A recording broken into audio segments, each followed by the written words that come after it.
How's it going, everybody? David Hedge here, House Hedge Gaming, and welcome to the year in review video for 2022. Now, originally I had this one filmed, but unfortunately, due to some events that have happened over the past few weeks, I've had to push that video to the wayside, and now you're getting a brand new one with random thoughts off my head. So, if you like a rambling video, this is the video for you. If not, then I appreciate you checking out this video, at least the beginning of it, and definitely stay tuned for 2023. It's going to be some good stuff. But with that being said, let's talk about some Magic, let's talk about upcoming products, let's talk about board games, let's talk about conventions, and anything else that I can think of. So, let's get to it.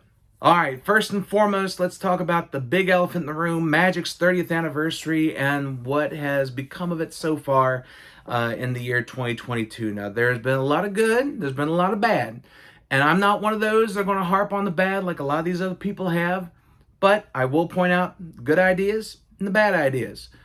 Worked for the Animaniacs, it can work for me. So, good idea.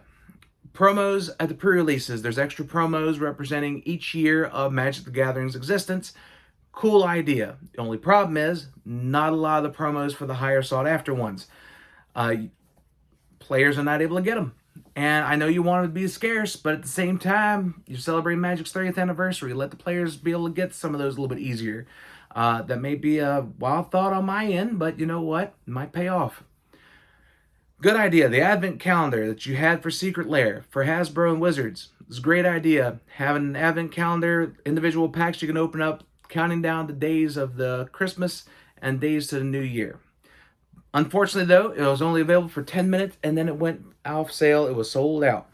And the secondary market is a no bueno for me on that one. So, unfortunately, I wasn't able to get it, or else I would have jumped on the train and just done advent calendar on YouTube or TikTok or whatever.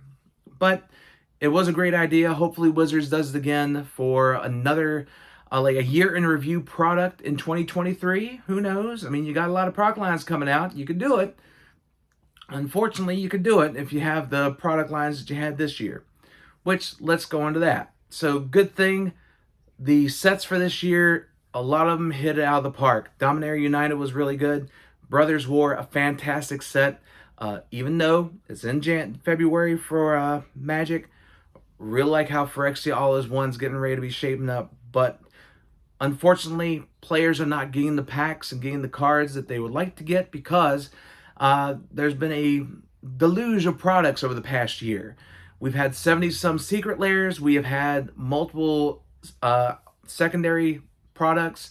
You had the tentpole products. Took that from the fireside chat. And just so many product lines, so many different variations of products. And it's starting to wear and tear on the players, especially their wallets. Now, I know us players, we can engage in the products that we would like to engage with.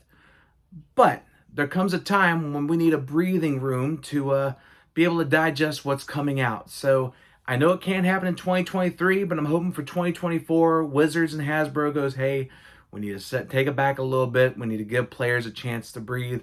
That's what we need to do. So let us digest what you put out, and we'll be more than glad to buy it if we want it. If not, we'll wait for the next product. So there's that. Finally, Magic 30th Anniversary packs. Bad idea. Never do 4 packs for $1,000. If you're going to do a collector's set, do it like a collector's set that you did way back in the day for $50. You could have put that at $1,000 for a complete set and a nice box and everything, and I guarantee it would have sold. Not 4 packs, because believe me, I am not one of those people that want to relive the days where I open up a booster pack and see 3 to 5 basic lands in my pack of 15 cards. Not my cup of tea. Will never be my cup of tea, but I appreciate the thought. But $1,000 for that thought? No way. So, Hasbro, Wizards, I like Magic. I love Magic. Been playing since Fallen Empires. But there comes a time where you need to start stepping back and thinking, you know, maybe, just maybe, we might need to let the players digest these releases a little bit more instead of hitting them with every single thing that we possibly can hit them with. So just keep that in mind for in the future. Like, I know 2023, it can't happen, but 2024 and beyond, please just give us a little bit of breathing room. That's all we ask. But that's my Magic thoughts. We're done with Magic for right now. So now let's go to the next thing. Right now. All right, next thing, 2022 is a big year for conventions. Basically, conventions were able to get back into the swing of things. with Gen Con, Heroes Con, Origins, all those. It was a bit of a rocky start for conventions because you had conventions where they were trying to figure out what their COVID protocols were going to be. Some required masks and vaccinations, others required just masks, others required just vaccinations, and others just did not require anything. That was a big topic at the beginning of the year, but as the year progressed, vaccines became more and more plentiful and all. You still had some conventions that were mainly doing masks. Others, like Gen Con that I attended, were doing masks and vaccinations. And luckily, there weren't as many spreader events throughout those conventions. There were a couple, unfortunately, that got hit. And unfortunately, some people got really sick from it. But as the years go on, maybe we can start getting more and more back to normal. But to see conventions back in full swing, especially from my perspective at Gen Con, a lot of people respected the masks. They did the vaccination checks. They were really great on that. Gen Con did an amazing job this year trying to make everything feel like it should be getting back to normal.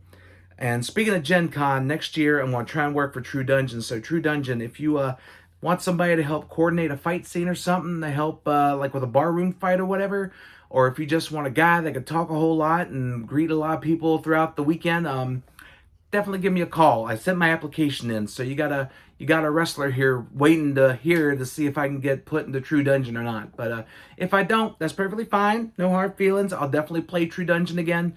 But if I could be a part of that team, I'm looking forward to it. But that's the conventions, my thoughts on that. So now let's go to some gaming. More gaming, non-Magic. Let's go. All right, next thing. Board games and card games that I've gotten in this year and what's coming out. So first, big announcement by Ravensburger Games. Lorcana, the Disney trading card game, is coming out fall of 2023. Now this game is going to feature a lot of Disney characters, both old and new. And it's going to be really interesting to see what happens with Lorcana, because I have that feeling in my gizzard as I'm pointing towards my chest area. I know my gizzard is lower, but I have a feeling in my heart and in my spirit that this game can end up being something very special. This game has the potential of being as big as Pokemon, as Yu-Gi-Oh, if the play mechanics are well done, which they should be, because Ravensburger has done an amazing job with the Disney product line so far with Villainous, one of their most popular gaming lines. But also you have players, people that were behind Commander sets on the development team for Lorcana. So fall 2023, I can't wait to get my hands on the Lorcana stuff, see how it is. And I'm really anxious to see what their organized play might be. If it doesn't involve a trip to Disney World for like Worlds or something, I will be very, very surprised. So, and if they weren't thinking about it, Ravensburger, regionals and nationals, the winner gets to go to Disney World. You can honestly say like, so you just won nationals. Where are you going to go next? I'm going to Disney World for Worlds. Like, that'd be something pretty cool. Ravensburger, if you haven't had that thought, definitely feel free to take it. I'm not going to argue with you. But Lorcana does look like it's going to be something special. As far as games I've gotten in here at the house this year that have made an impact on the gaming table, Dice Throne the Marvel Edition has been a really big hit. It was a great way to have all the Marvel characters introduced, each one having their own different abilities. You have Loki with his illusions, you have Doctor Strange with the spell book, you have Black Panther being able to gather up kinetic energy and send it back to somebody, and you even have Black Widow with bombs. I never thought I needed that in the game of Dice Throne, but I'm glad I got it now. But Dice Throne Marvel has been a really big hit. Also, Flamecraft was a surprise, a really simple game, but it can definitely become more strategic as the gameplay goes on, and the artwork for it is amazing and beautiful. We just got in Shovel Knight. I've been looking over the rules for that. I cannot wait to fall off of that board, because it's going to happen, because the board slides and your characters go with it, and chances are you're going to be sliding off the board. And if that's the case, it'll be a fun time sliding off the board and seeing everybody else have a good time. So, and plus, there's mice with helicopters on them. Yeah, it's a good game. But those are some board games that I got in. that I really enjoy, and I'm looking forward to see what 2023 holds for board games and card games. And hopefully Gen Con 2023 won't disappoint, especially with that being the official 30th anniversary for Magic the Gathering. That's where it first got started, was at Gen Con, so hopefully it'll have something big there. But 2023 looks like it's going to be really good for gaming, and I cannot wait.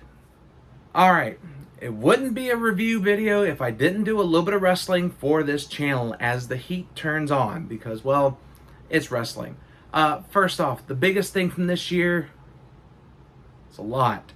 The CM Punk all-out brawl-out thing that happened with the Elite, and where CM Punk spoke his mind at the media scrum after he won the championship, definitely will go down as one of those unforgettable moments in wrestling history, as a person who unfortunately now will no longer be in AEW, and who knows if he'll turn up anywhere else. Like, he had a good run for a year, but unfortunately stuff happened, and now he's pretty much out of the company. It was a joy to watch him work, though. I love the stuff he did with MJF, and I was hoping there could have been more with it, but unfortunately that won't be happening. So, also this year we had Cody Rhodes jump from AEW to WWE, surprised the heck out of everybody at WrestleMania, where he went against Seth Rollins, which was a surprise. It was a really great reaction. It was like the Road Warrior pop that him, like his dad, and the Road Warriors would get back in the day. So seeing him back in WWE, basically trying to complete something that unfortunately his father couldn't do, which is possibly win the World Heavyweight Championship there, he has a really good chance to, because right now he's recovering from a pectoral injury that he suffered before Hell in a Cell halfway through this year. If you go back, look on YouTube for Seth Rollins versus Cody Rhodes Hell in a Cell. You watch that match and you see just his bruised torso right here, upper body. Oh my goodness, like he takes off that robe and that crowd goes silent. As like, oh crap, that's really bad. But it was a match of the year for a lot of people. Go out of your way to watch that match. It's not bloody or anything, but it definitely tells a magnificent story where in the end Cody Rhodes was able to overcome all the adversity, all the injuries, and I guarantee you at the Royal Rumble 2023, if he doesn't show up, I will be very surprised. But that was one of the major things that happened. But of course, the big one, Vince McMahon no longer with WWE after all sorts of allegations that took place. I'm not going to get into those allegations. More stuff keeps coming up from it. But with him leaving, you have Triple H, John Paul Levesque, and Stephanie McMahon and Nick Khan all running the ship now. And WWE programming keeps getting better and better and better. And I'm thankful for that, because for years, WWE has not been the most watchable thing in the world. They've had their glimpses of normalcy, but now we're starting to see it a little bit better. There's some things that still don't work out, some things that do, but you know what? It's going to happen anyway. And having Vince now officially stepping away and having Triple H run the show, Stephanie and Khan behind the scenes, you definitely see a change, especially with Survivor Series. You had 2 War Games matches that people thought would have never happened on the main roster, but they were 2 really, really good War Games matches to kick off their presence in WWE on the main roster. But this is just some of the things in wrestling that really got me this year. Johnny Knoxville against Sami Zayn was a good one. Go out your way to watch that. It's Jackass craziness. Even though I'm not a fan of Jackass, I still really love that match. To see Sami Zayn get picked up by Wee Man for a body slam, it rivals Hulk Hogan and Andre the Giant. I'll tell you that right now. It was so good. But there's so much stuff that's happened. You have Forbidden Door in AEW. You have a lot of stuff going on in New Japan. You have New Japan actually having a women's division and crowning their first women's champion in Kairi. Just so much that I can't really fit on a year review thing like this. But these are just some of the things that caught my eye during 2022. And I can't wait to see what happens in wrestling in 2023. Well, there you have it. That is my bit of year in review in about under, let's see, a time frame, about 20 minutes. I know this video, if some of it comes off a little bit cringe, hey, I mean, that's the way I want to do it. I wanted to do it upbeat. I wanted to do it with emphasis on a lot of things and just talk with you guys a little bit. And hopefully you guys enjoy it. If you didn't enjoy it, I'm at least glad you checked it out, and thank you for stopping by and checking out the channel and all. But with all that being said, I have a predictions video, or not predictions, a New Year's resolution video coming up on December 31st, because I'm going to do it New Year's Eve to have it come up New Year's Day. On the 27th, I'm going to have a little bit of a Q&A come up. I'm still accepting questions to be answered here on the channel, so if you would like to send a question, you can comment in the section below here, or you can go to the Facebook page. The link will be in the comments below. But thank you guys so much for checking out this video. If you like it, please like, share, comment, and subscribe, and let everybody know that House Hedge Gaming is here for all of your gaming and wrestling needs. But until next time, guys, stay safe, take care, Merry Christmas, Happy Holidays, and I'll see you next time.